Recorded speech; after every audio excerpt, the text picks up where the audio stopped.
The Mississippi River Flood of 1927. The flood of the Mississippi River in 1927 was one of the worst floods in U.S. history. It was also known as the Great Flood.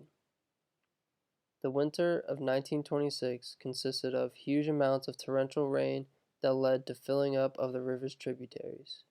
In April, on Good Friday of 1927, there was a storm of massive proportions and dumped record-breaking amounts of rain over nearly 6 states: Louisiana, Arkansas, Mississippi, Missouri, Illinois, and Texas.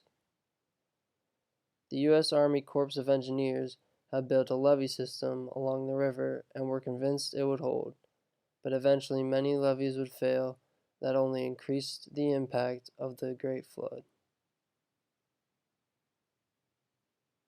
Some areas were even under 100 feet of water, such as Mound Landing, and at points the river was as wide as 80 miles.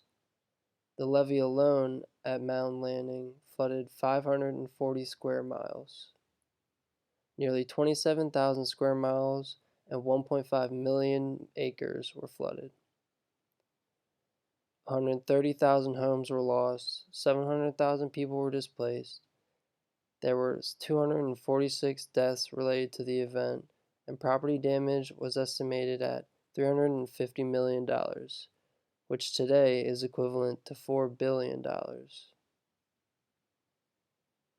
Later, in 1928, the Flood Control Act of 1928 was passed to authorize the U.S. Army Corps of Engineers to design a new system of levees along the river to prevent this magnitude of a flood from occurring again.